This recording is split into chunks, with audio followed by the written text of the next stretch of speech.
Welcome to part 4 of trying to figure out what comes next with our music equipment. What else? We got Zzounds paid off, as we've said in each part here. And we got an old Fostex VF160 multi-track. We do not have that 88 box with the 8 mic preamps or anything hooked up. We don't have a Firewire setup for it. We don't have an ADAT interface for a PC for it or anything like that. It just has its CD burner, and it has a SCSI port on the back for a zip drive, or not. I think a external CD burner might connect to it as well. On a consumer level, as far as recording equipment is concerned, it's almost unheard of, I think, to have a system where you can record 16 tracks at once. Probably even 8 tracks at once was a big thing, because a lot of them would have like 2 tracks. It'd be an 8-track recorder or something, or 4-track, and you record 2 tracks at once. Play back and record, play back those first 2 tracks you took, record 2 more tracks, or 1 track, and that was it. Now these Zoom Live Track recorders will record all 12, or in this case I think the L12 actually will do a stereo track, so you can record 14 tracks on it all at one time. Even this Tascam 24-track Porta Studio will only record 8 tracks at one time, and then you have to move, I guess, those tracks to, it does have controls similar to the Fostex VF160, where you have 16 controls and you can record 8 as is, but with that ADAT interface you can record 16.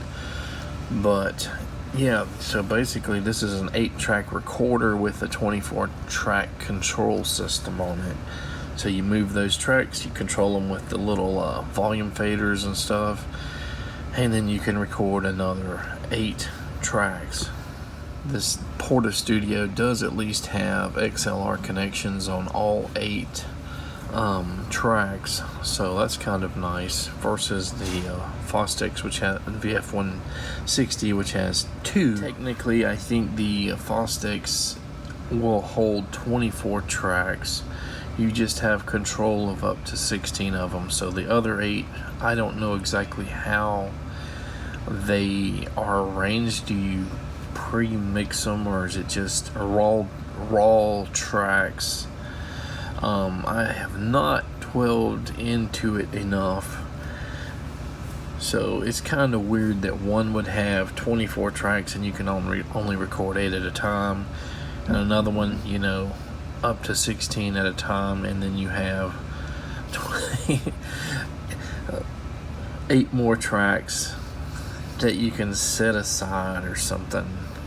So does that lack of XLR connections on the Fostex doesn't really make a difference? And I think if you're looking for more professional recording, you probably are going to have your own mic preamps, and they're probably going to have the 1/4 inch outputs. So XLR into that preamp, 1/4 inch out, into your recorder, and I've heard both sides about the Fostex VF160's mic preamps. Some people say they're like the best preamps you could get. They were well regarded, and I guess in certain scenarios where mics were put, XLR mics, certain mics were put in there, and they said, well, you got a lot of hum. So hum, hiss, and air noise and everything is, I think, for the most part, always an issue, especially with digital recording. Analog had some of that, which is like a natural sound that I guess it picks up. But digital should be more sterile, I think, or at least that's what people think. So with the VF160 and these kind of multi-track hard disk recorders that allow up to 8 tracks being recorded without the interface, is there a problem? Especially, here's my take. If you have a full band and you have a lot of microphones on your drum set, And if you have acoustic guitars where you have a stereo miking, and I've even heard people sometimes will use three. They will use two mics and then the line out, in an electric acoustic, and they will use that line out to hook to a reverb. So they don't actually record, or they don't actually, when they're mixing down, use that line output for anything except the reverb. So it's like 100% reverb and 0% of the original sound you're miking. Maybe that keeps the atmospheric effects consistent, versus like moving your guitar around slightly. Everybody probably does it, no matter how they try to mic their acoustic. There's probably a little bit of that moving away from and closer to the microphone as you're strumming it or finger picking. I think if you had a regular, like a 3-person band, and if you had too many outputs and you're not using like 7 or 10 microphones going into a mixer, so you're mixing it and outputting 2 channels into the multi-track, which I've heard people will do that sometimes. But if they want the tight, constant control over every drum, every cymbal, they are probably tracking each microphone, so they can change the levels, change the compression, and make it sound better, I guess. But here's another option. You have 8 channels at once. You record everything except your drums on the first take, and then you move those tracks over, and then you record your drum set on. You have up to 8 channels just for the drum set. Another issue some people might say is, well, if you have only one person or 2 people playing multiple instruments, so you're not actually doing it all in real time, you'll play 1 or 2 instruments, vocals, whatever. Why would you need all of those 8 or 16 inputs? And I think it probably goes down to assigning each input a more permanent or long-term thing, so you don't have to go change around your cables, change around all your equipment, after each recording, each pass, and that's probably the big thing for me, because most likely I'm going to be recording myself, playing multiple instruments, and I really would like to get my kids in the future into singing more and maybe playing an instrument too. If I got something a little more portable, it probably would be less of an issue, because you're not permanently doing cable management and all that, and you're unplugging everything when you're done either way. And I also read about this VF-160 that you can actually hook 2 of them together with MIDI cables and create a 32 channel multi-track recorder. Me not being a professional, me not being a sound engineer, me not being, anything like that, I think it's cool. If I was an engineer and I was recording other bands, I could see that, using it, but I don't think I could ever see that myself. Now, if I wanted to stack a bunch of stuff together, I would probably be using loops and creating stuff, or at least adding to what I already have recorded on a multi-track. So that would probably be done on a PC anyway. And I hope you guys don't take this as me giving advice, because I'm kind of a fish out of water when it comes to this kind of stuff. I've tinkered with like the poor man's digital analog tape by using VCRs and trying to get that natural compression with good quality VCRs in the past, and it sounded pretty good.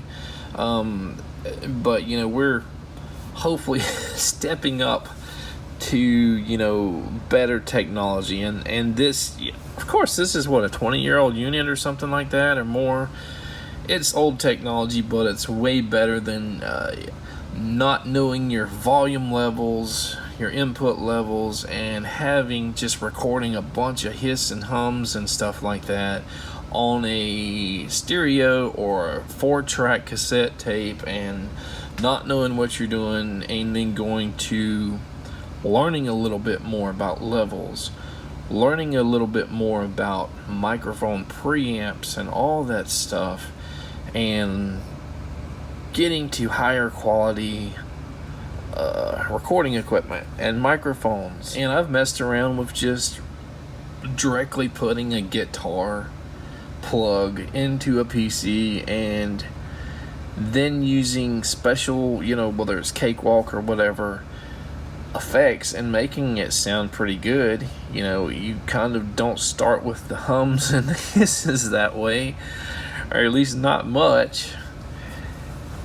But one of the things that I have not been able to master, or even, you know, if there's like level 10 is the master, I'm probably like a level 2 or 3 at getting acoustic guitars mic'd and sounding good. So that's one of my big goals. Has nothing to do with what I'm buying here, unless it's a microphone. Well, I'm at my other place now, and I got this dusty old thing, and I found the manual for it. So I guess we need to test it out. Yes, I do have a dusty old drum set over there, you know, and some congos, and no room in my current place for these guys. So one day we might just convert this big room into a music studio. We're back home, and I brought a tangled mess of cables here, 1/4 cables and XLR mic cables that we need to test. We need to test the XLR cables for another purpose, so I figured I'd just grab them, but they were tangled up, so I don't know how many I got here, 3, 5, 7, who knows. But we got the multi-track here, and you can see it's been collecting dust, so let's cross our fingers and see if it works. I think the goal at this very moment isn't to rush out and buy something today, you know, figure out what we're getting. The goal is to see if we can say we need a new multi-track recorder like immediately, or to possibly go the other direction. So if our multi-track recorder doesn't work when we power it up in this video here and check it out, then that puts the priority, you know, way high to replace it with another multi-track. Now if it does work, we may start going toward another direction. Distortion pedal, ribbon mic, you know, maybe like the SM81 condenser mic, the shotgun mic that everybody loves, or maybe the CV12.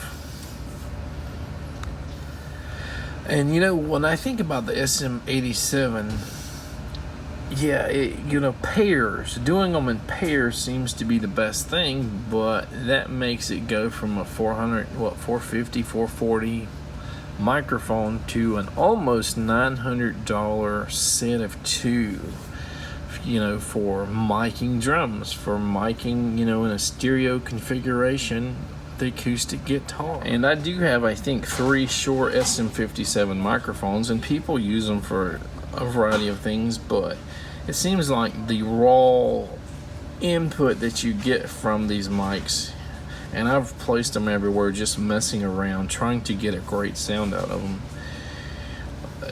isn't going to be as good as a higher quality condenser mic, you know, where you need to be a higher level of maybe skill set. You need a higher skill set on sound engineering maybe to get the sound as close to what you may be looking for doing those Shure SM57 mics, or at least that's just my impressions. I've had a Shure SM57 mic for probably 20 plus years. and I think it's pretty decent for vocals and a few other things. But you really need to know how to EQ and compress and use reverb to make everything sound halfway professional, I think, with acoustic guitar. Sure, there are tutorials and stuff that show you how you might EQ Shure SM57s to sound as best as they can on, you know, an acoustic guitar. But here's the thing, I don't think I have the ear for making those minute adjustments if those settings don't work for me, my songs, or whatever. And I know in the final output, you know, listening to it, if it's wrong or right, or if it's heading to the right direction or just terrible. But just knowing those intricacies, those nuances to get everything right is going to be something I'll have to learn and train myself, or do the tutorials and watch them and to try to get better miking, or should I say processing of the signal that you get. Do I sound like a complete newbie here? Well, I'm in these instances, you know, I can pick up a guitar and mess around with it. I can make what I think are decent tunes. But when it comes to recording and sound engineering, the processing and EQing and all that stuff, I just am not that good at. I haven't learned properly or appropriately. I haven't even pushed myself to learn that aspect too much, and I probably should have. I probably should have practiced music instruments more, you know, than I have, because they've been phases, video game phases, music instrument phases, home theater, gardening. You know, gardening isn't really a phase because I'm doing it almost all year round, but that's just an example. Some people probably go through a spring gardening phase where they just plant for weeks or months, and then they just abruptly stop, and that's it until next season. Sometimes I pick up an instrument and I just start to mess with it and I'm not feeling it, and you know, it might be weeks or months before I pick it up again. Other times I'm really into it. I'm like, yep, I need to start practicing more. I need to get something that I can record. And I really have liked all of the samples that I've heard with the Aventone CV12 condenser microphone. It's a tube condenser. So to me, it sounds like people will do less post-processing on the signal to get a better sound. When you're recording, I think guitar amplifiers, put it on the speaker, I think you have a lot more options, and even some of the cheaper mics, probably in that $40 or $60 range, especially if you go use something that might have costed $100 or $300 30 years ago, might be $5 at a yard sale now. So there's a lot of microphones that will record a guitar cabinet. And even though there are differences between like the SM57s and the AKGs and stuff that I have, I think they're all usable sounds. But again, if it's those nuances and stuff that you just want, and you have a trained ear for, you may pick one microphone over another to do it. But then again, let's go back and say you don't have to have as much sound engineering knowledge to mic a guitar amplifier as you do to do acoustics and vocals and stuff like that. Now, when it comes to like the conga drums and stuff, I've recorded some, I think mostly with SM57s, and I was not happy with everything. And I think that also goes to the sound engineering aspect of it, and compression. A lot of times it seems like those drum sounds got lost in the mix, and I've heard this term a lot of times over the years when people talk about something getting lost in the mix. And I think knowing the compression and making sure probably the rest of the mix is low enough so that your conga drums and stuff come out high enough. And as I said, I'm going to keep talking about how much of a newbie I am in this area, despite playing guitar and stuff off and on for since I was like 13, and I'm close to 50 now, so there's a lot of stuff I don't know.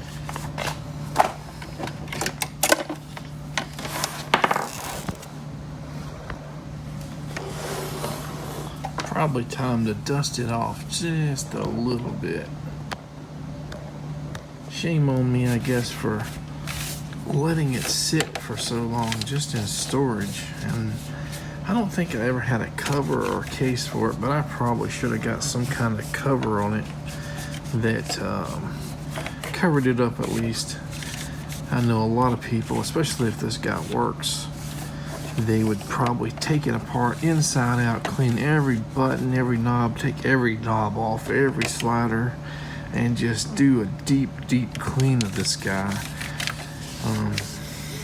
Probably needs a toothbrush or something to get in between these knobs, or just take the knobs off, but I'm not going to do that right now. But we'll spend more time on it later if this guy still works. So looking at the manual and on this system, there is two effects send and returns. I think they use TRS 1/4 inch cable, so they'll have like a Y cable that goes, let's see, over here somewhere, right here it is, right there, and then there's another input on the back of the unit. Now the instructions show that you usually would put a compressor limiter on the first one and then a multi-effects processor on the back one. Can you put two multi-effects processors on it, or is there some reason why they recommend a compressor, even though there is a compressor built in here for maybe just certain channels? On page 54 it says you can apply the built-in compressor only to the channel selected by compressor channel setting in the setup mode. The compressor is used to compress the dynamic range of the input signal. You can apply the built-in compressor only to channels 13 through 16 and the master channel. So you can select the channels to be compressed between channels 13 and 14 and 15 and 16 by using compressor channel setting in the setup mode. It also says, let's see, you cannot apply the equalizer to the input channels the compressor is applied to. However, you can apply both the equalizer and compressor to the master channel.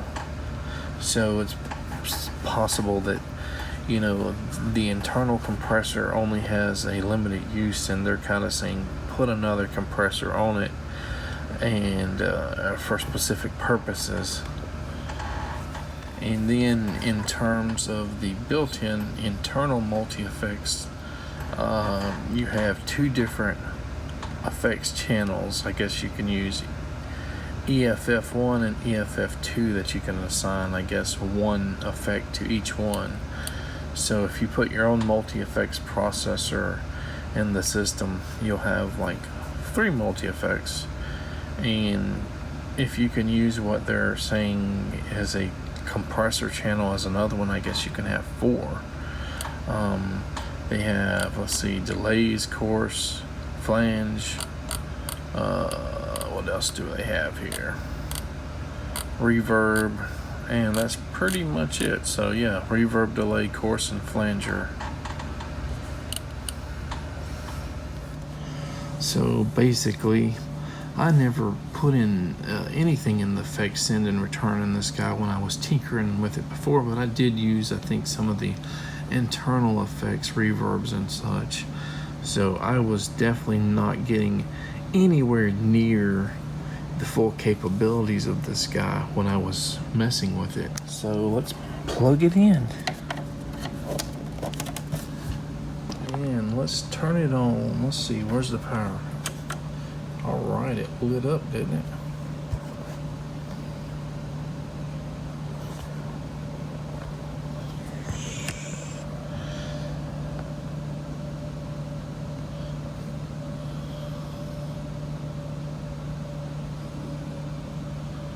Looks like it's seen the Plextor CD drive.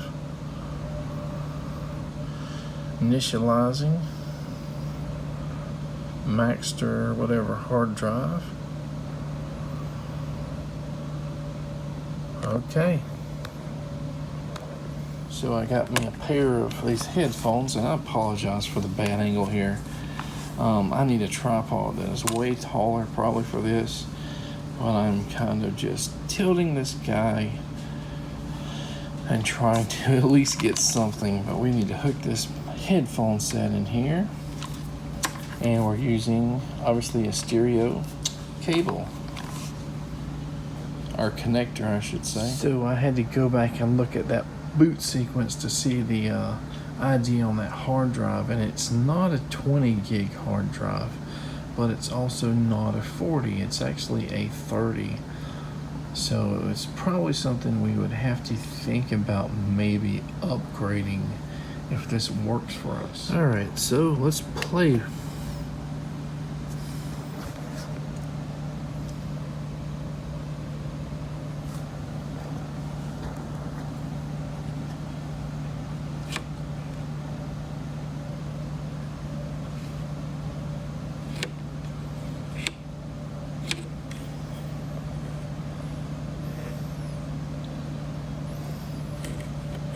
So it seems to be playing back just fine. Obviously, you guys can't hear it because I'm using these headphones here, and I don't have it hooked to a stereo or anything like that, or any kind of interface to the iPhone. And what's kind of funny is I have, I think, 3 songs on here on like tracks 1, 2, 3, and 8. And so the first 2 tracks are one song. Track 3 is me recording an acoustic somehow, and it's very tinny and very low, but on track 8 on this specific one, it sounds better but a little bassy. So I think I probably use my tube condenser mic here just to mess around to see what we got, but again, did not have the EQing knowledge to maybe make it sound better. So I kind of went down memory lane. It's been like an hour or more, maybe 2 hours since I clicked off the video, and I'm back again because I think I have some decent stuff I messed around with, and there are some issues that I even noticed, like I do over process my vocals sometimes, or I have, this is a long time ago when I recorded this stuff. Fortunately, for a big part of it, it's the internal effects, and I can just go and edit, and take, those internal processing down quite a bit. And for some cases, I think I had the mic too close to both my vocals and my acoustic guitar, and when I tried to process some vocals that I sort of thought went with, some of the darker theme songs, it also processed a lot of that acoustic guitar noise. So unless you have a good way of the mic blocking out certain directions, or do the guitar without the vocals and then do the vocals after everything is recorded, then you don't always have, I guess, the perfect mix. But if you look at how bands a lot of times go into a studio and play, you know, with all their instruments, you know, there's probably a lot of instrument and noise bleed over from drums, from vocals, you know, bass, you know, everything. You know, even when you're recording guitar cabs, I'm sure some of the noise from a lot of other things are catching it, but maybe if it's too much and you want to process it, it becomes an issue. I believe I talked about this. If it wasn't in this video, it's in the series of videos about sounds being paid off and looking for that next item for the music room. And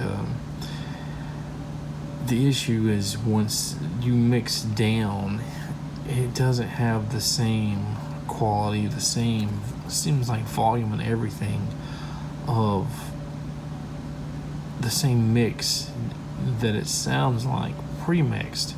You know, when you're playing all the tracks and you're adjusting your, you know, your faders or whatever, you hear something better. But you know, it's also kind of, I wouldn't say inspiring. It sounds amazing before you actually mix them down. So I remember a long time ago having to mix down the same songs that I thought I had the mix right, you know, maybe 5, 7, 8, 10 times, and still probably not sounding exactly how pre-mixed down it sounded, and being disappointed. But that's okay. We can figure out a way, hopefully, to transfer the recorded stuff on this guy to a PC. Yeah, again, you can get Firewire, you can do an ADAT interface, and a zip or external, I guess, SCSI CD-ROM drive, and the internal CD-ROM drive. No super modern day interfaces. I think the biggest thing is to read and understand the manual to get everything set up so that those tracks can go onto a CD. And I guess if not, you know, doing an ADAT or Firewire interface isn't out of the question. I think in this part of this journey to find something new, we ultimately said or answered a question of, is it possible that we can just keep that Fostex VF160? And I think this Zoom Live Track L12 becomes just a little less high on the priority scale of having, what we get next, I should say. I think we are getting so close now to figuring out what we're going to purchase next. And it's in the middle of the night again. I did not start this video in the middle of the night. I started it early, and we went through 2 or 3 segments, I guess, where I was talking about this, and then I drug out the Fostex, tested it out. Now I'm here. It's past midnight, and instead of going ahead and making a decision now, I think we may do one more video showing you guys what we got, if we got something. I'm still going to, until I press that order button on whatever it is, check out some YouTube videos, do some more watching and reading reviews and stuff like that. But I have an idea right now where I'm gravitating towards. Take care, and hopefully in the next video in this series, you guys will either hear from me that I ordered this, that, or the other, or I'll do an unboxing or whatever of what I got. Take care, guys.